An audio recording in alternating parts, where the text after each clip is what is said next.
ជំរាបសួរលោកអ្នកស្រីជាទីគោរពថ្ងៃនេះខ្ញុំសូមចែករំលែកគណិតជាភាសាអង់គ្លេសដែលតាក់ទងទៅនឹងអឺ fit of fee បាទខ្ញុំមានសិក្សាទៅលើទិសដីបត់របស់ Burnside theorem បាទទិសដីបត់ Burnside theorem អញ្ចឹងនិយមន័យ Burnside element fixed by phi អញ្ចឹងគឺទ្រឹស្ដីរបស់បទទ្រឹស្ដីបទរបស់ Burnside ធាតុដែល fix ដែលកំណត់ដោយ phi ដោយ map ដោយ map phi fix បានន័យថាមិនឲ្យមានឲ្យរក្សានៅតម្លៃឲ្យរក្សានៅទីតាំងមួយដែលមិនធ្វើចលនានៅនឹងមួយកន្លែង fix យើងមានក្រុម G1 នៃធាតុ for any group of permutation on the set S and any phi in G we let phi of phi if the set of I belong to S such that phi of I equal I. This set we call the element fixed by phi or more simply fixed of phi. ចឹងlà những cái ក្រុមចម្លាស់ដែលផ្អែកទៅលើសំឡុង S ចម្លាស់នេះគឺយកពីសំឡុង S ហើយphi ណាមួយនៅក្នុង G phi ជាធាតុណាមួយនៅក្នុង G យើងឲ្យ fix នៃ phi គឺជាធាតុ I ដែល I ជារបស់ S ហើយ phi នៃ I គឺស្មើនឹង I ចឹងអាហ្នឹងគេហៅថាធាតុ fix ដែលកំណត់ឡើងដែលកំណត់ឡើងដោយមក phi ឬក៏យើងនិយាយឲ្យងាយស្ដាប់ទៅបានន័យថា fix of phi អញ្ចឹងវាមិនផ្លាស់ទីដោយសារតែមក phi អញ្ចឹងយើងបកស្រាយទៅលើទ្រឹស្ដីបទអញ្ចឹងទ្រឹស្ដីបទហ្នឹងលើកឡើងថា if G is a finite group of permutation on the set S then number of orbits of G on set is អញ្ចឹងគេថាយើងអាចរកចំនួន orbit ចំនួនវាផ្លាស់ទី orbit នោះមានន័យថាផ្លាស់ទីឬក៏បន្លងប្រមាណទៅមានប្រមាណចម្លើយបន្លាស់ទីវាបដូរទីតាំងអញ្ចឹង orbit នេះបដូរ fix អត់បដូរទេអញ្ចឹងយើងបកស្រាយថាឧបមាថាយើងកំ n let n denote the number of pair phi I អញ្ចឹង n នោះគឺកំណត់ចំនួននៃគូphi និង I ដែលមាន phi នេះជាធាតុរបស់ G ហើយ I ជារបស់សំណុំអញ្ចឹងអានេះជាធាតុរបស់ក្រុមអានេះជាធាតុរបស់សំណុំហើយ phi នៃ I នេះគឺវាស្មើ E អញ្ចឹងបើសិនណាយើងចំណុះ I មកគឺ I មកនេះ phi នេះគឺវាស្មើនឹង E ឬក៏យើងហៅថាidentity map ក៏បានដែរវាស្មើ map ខ្លួនឯងអញ្ចឹងយើងចាប់ដើមដោយយើងរាប់គូរបស់វានៅតាមពីរបៀបទី1គឺយើងចំពោះតម្លៃ phi ពិសេសនីមួយៗនៅក្នុង G អញ្ចឹង phi នេះគឺវាយើងកំណត់ phi ចម្លាស់បានណា phi នេះគឺតំណាងឲ្យចម្លាស់មួយនៅក្នុងក្រុម G នេះអញ្ចឹងចំនួននៃគូដូចនេះគឺវាមានចំនួនធាតុរបស់វា fix គឺនៅពេលដែលយើងអាចកំណត់ចំនួននេះបាននៅពេលដែល I នេះរត់នៅលើសំណុំ S I នេះបានន័យថា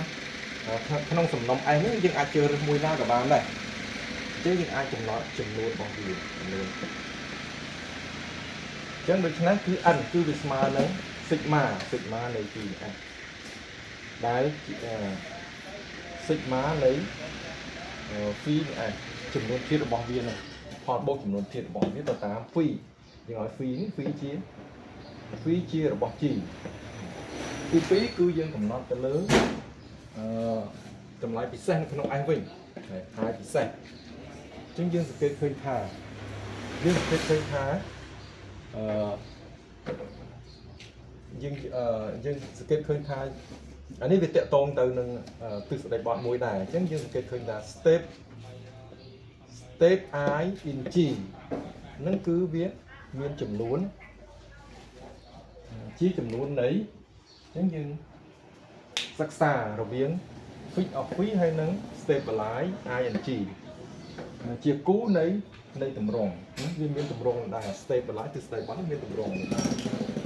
នៅពេលដែល phi នេះគឺវារត់នៅលើក្រុម G ដូច្នេះយើងបាន n វាស្មើនឹង sigma នៃ stabilize អញ្ចឹងយើងបដូរអានេះជាមួយនឹងstep I G អញ្ចឹងវាស្មើគ្នាស្មើគ្នាដូច្នេះបើសិនជា S និង T ហ្នឹងគឺវានៅស្ថិតនៅក្នុងកន្លងដូចគ្នាឬក៏បំលាស់ទីតែមួយនៃ G អញ្ចឹងនាំឲ្យយើងបាន orbit វានេះគឺក៏វាស្មើគ្នាដែរ orbit ហើយ stabilize វាក៏ស្មើគ្នា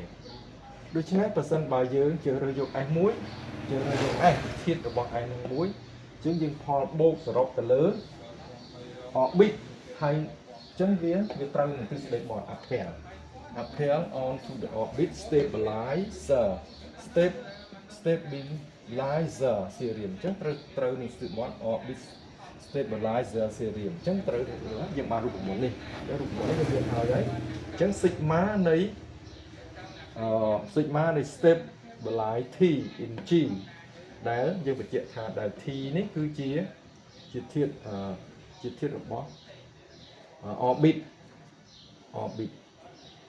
S នៅក្នុង G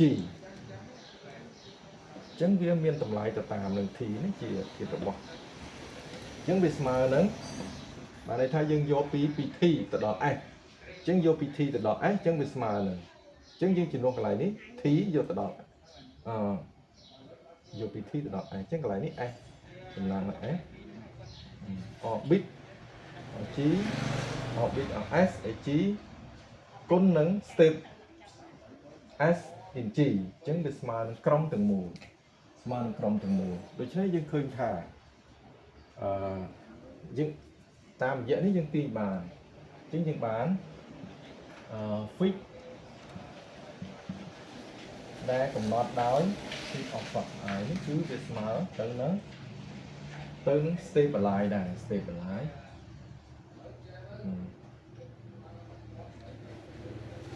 ស្មើនឹង stabilize step G S S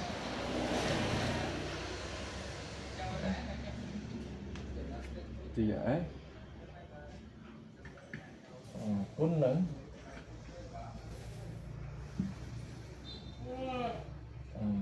ស្មើនឹង G គុណនឹង number គុណនឹង number of orbit អញ្ចឹង orbit អញ្ចឹងយើងបានអានេះវាអញ្ចឹងនាំយើងបានស្មើនឹង G អញ្ចឹងអានេះគុណនឹង orbit នឹង number of stabilizers